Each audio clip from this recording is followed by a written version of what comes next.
स्वागत। और अब बात करते हैं बजट की। और बजट में बिहार को क्या खास सौगात मिली है, क्या कुछ बजट से देश का विकास होने जा रहा है, इस पर ज्यादा चर्चा करने के लिए हमारे साथ स्टूडियो में मौजूद हैं जाने माने अर्थशास्त्री डॉक्टर सुधांशु कुमार जी। आपका बहुत बहुत स्वागत है।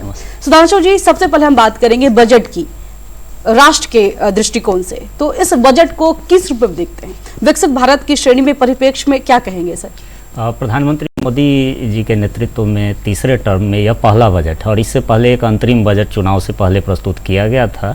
तो अंतरिम बजट में जो एक रूपरेखा प्रस्तुत की गई थी उसकी भी झलक इस बजट में मिलती है। उस आधार से आगे हम देखें तो यह एक ऐसा बजट है जो आर्थिक नीति के संदर्भ में केंद्र सरकार के नीतिगत सततता अर्थात पॉलिसी कंटिन्यूटी को दर्शाता है। अगर राज्य के संदर्भ में हम देखें तो राज्य की अपनी एक आकांक्षाएं हैं, एक लॉन्ग पेंडिंग डिमांड्स हैं स्टेट की केंद्र सरकार से कि राज्य विकास में पिछड़ा है और इस पिछड़ेपन से बाहर निकालने के लिए केंद्र सरकार को विशेष सहायता देनी चाहिए। तो यह बजट राज्य के संदर्भ में एक विशेष उम्मीद लेकर के भी आता है जो पूर्वोदय योजना की। मोदी का एक खास वक्तव्य इसमें आया कि हर वर्ग पर खास ध्यान दिया गया, हर वर्ग को शक्ति मिलेगी। इस बजट इस वक्तव्य के संदर्भ में क्या कहेंगे? बजट में वित्त मंत्री ने भी कहा है कि सरकार के लिए 4 जातियां हैं, महिला, युवा, मध्य वर्ग और किसान। सो ये 4 आधार स्तंभ हैं जिन चारों के लिए बजट में विभिन्न प्रकार की घोषणाएं की गई हैं। किसान के संदर्भ में अगर हम देखें तो कृषि क्षेत्र को देश के अर्थव्यवस्था को विकास की गति देने के लिए कृषि क्षेत्र को एक प्रमुख आधार स्तंभ माना गया है और इसके लिए कृषि क्षेत्र की उत्पादकता को बढ़ाने पर फोकस दिया जाएगा, ऐसा बजट में घोषणा की जाती है, जिसके लिए हाई यील्ड वैरायटी लाई जाएंगी। युवाओं के रोजगार देने के लिए इस बजट में पहली बार विस्तृत योजना प्रस्तुत की गई है, जिसमें युवाओं को पहला वेतन देने की सुविधा से लेकर के प्रोविडेंट फंड में सहयोग देने तक की घोषणाएं हैं। साथ साथ आप देखेंगे कि इंटर्नशिप योजना युवाओं के लिए 1 लाख युवाओं को इंटर्नशिप योजना देने की घोषणा की गई, जो पब्लिक सेक्टर यूनिट्स हैं, बड़ी बड़ी कंपनियां हैं, उसमें आप सीखेंगे। तो बिहार जैसे राज्य में भी युवा इससे भी लाभान्वित होंगे। साथ ही जो इंटर्नशिप योजना जैसी योजनाएं लाई गई हैं उससे लाभ मिलेगा। महिलाओं के लिए महिलाओं के सशक्तिकरण पर केंद्र सरकार से पहले से भी कई योजनाएं चली आ रही थी और इस योजना में भी महिलाओं को के विकास को केंद्रित करते हुए कई घोषणाएं की गई हैं। मध्यम को अगर ध्यान दें तो मध्यम वर्ग की उम्मीदें थी कि कर में कुछ लाभ मिलेगा और वहां पर भी कुछ लाभ होता हुआ दिख रहा है। चर्चा का विषय है। तो कर में लाभ जो स्टैंडर्ड डिडक्शन जो होता है, तो अगर देखें कि अगले वित्तीय वर्ष से लोग अपने कर में अगर जो वेतनभोगी हैं या आय वर्ग जो अपने आय पे चाहेंगे कि इसका विस्तार पूर्वक चर्चा करेंगे। कितनी बड़ी राहत है मध्यम वर्ग के परिवार के? मध्यम वर्ग के परिवार को एक राहत करों के माध्यम से देने की कोशिश की गई है, जो लाभ लगभग वार्षिक रूप से अगर आप देखें तो 17,500 तक का लाभ आप जो आयकर दाता हैं वो उनको मिलता रहेगा। साथ ही कई जो कस्टम ड्यूटी में जो सहूलियत दी गई है उसका लाभ भी मध्य वर्ग को मिलेगा। तो अगर हम बात करें, अब बिहार की बात करते हैं, तो बिहार को भले ही विशेष राज्य का दर्जा न मिला हो, लेकिन बजट में तो आर्थिक मदद की पैकेज दिया गया है, बहुत बड़ी बात है। तो इसे बिहार के विकसित राज्य के श्रेणी में देखने में आप अगले 5 सालों में 10 साल में किस रूप में देखेंगे इस बजट को? बिहार की जो आर्थिक स्थिति है देश में, जो एक क्षेत्रीय विषमता स्थिति है, उसको लेकर के 2 तरह की मांग प्रस्तुत की जाती है। एक मांग है जो विशेष राज्य के दर्जा के रूप में और एक विशेष आर्थिक सहायता के रूप में है। कई राजनीतिक पहलू हैं, कई कानूनी पहलू हैं जिसके कारण को कुछ प्रावधान किए जा सकते हैं, कुछ प्रावधान नहीं किए जा सकते हैं। लेकिन जो किए जा सकते हैं उसके तहत अगर देखें तो यह बजट बिहार की आकांक्षाओं को पूरा करने की एक कोशिश के रूप में देखा जा सकता है। बिहार के लिए जो घोषणाएं की गई हैं, जैसे केंद्र सरकार की एक ऐसी मान्यता रही है कि आर्थिक विकास को गति देने के लिए आधारभूत संरचना को बढ़ावा दिया जाए, अर्थात कैपिटल एक्सपेंडिचर के माध्यम से जो गुणात्मक वृद्धि होगी अर्थव्यवस्था में उसका लाभ देश को मिलेगा। उसी आधार पर राज्य की आधारभूत संरचना को बढ़ाने के लिए जैसे एक्सप्रेसवे का निर्माण करना हो, आपका इंडस्ट्रियल कॉरिडोर में इंडस्ट्रियल नोड गया में बनाना हो, या फिर पुल का निर्माण जिससे कनेक्टिविटी बढ़ेगी और सप्लाई चेन को मजबूती प्रदान की जाएगी, एक पहलू हुआ है।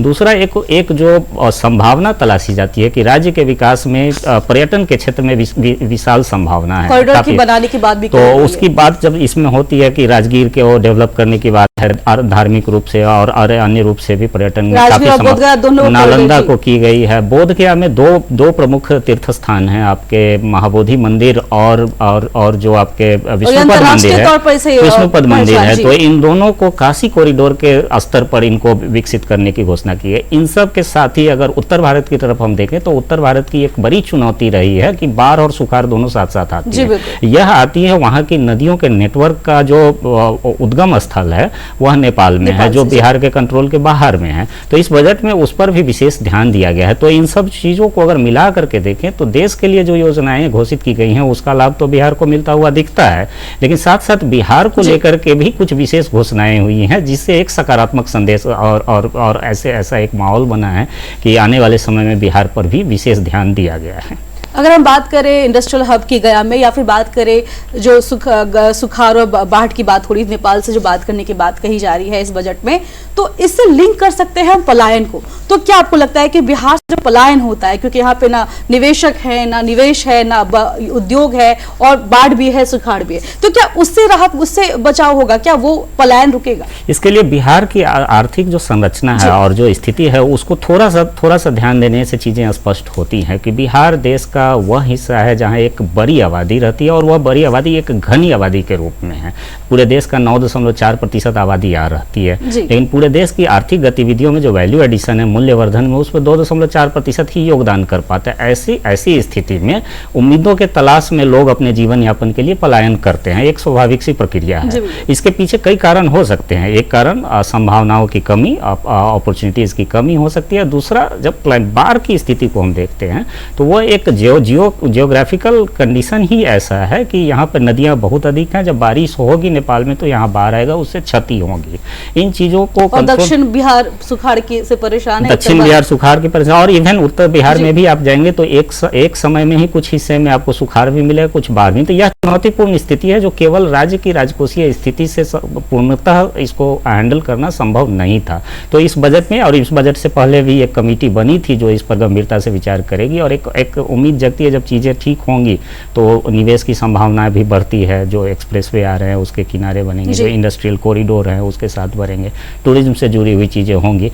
इसके साथ साथ जो केंद्र सरकार की अपनी MSME के लिए विशेष योजनाएं की गई हैं, या मुद्रा योजना के तहत 10 लाख से बढ़ा करके जिन्होंने रीपे कर दिया, जिनकी क्रेडिट हिस्ट्री अच्छी है, तो स्थानीय उद्यमियों को, छोटे ही सही, उन उद्यमियों को अपने रोजगार की जरूरत के लिए जो पूंजी की जरूरत है, सुगम उपलब्धता, कम ब्याज दर पर उपलब्धता, इसको भी पूरा करता हुआ यह बजट दिखता है जिसका लाभ मिलेगा।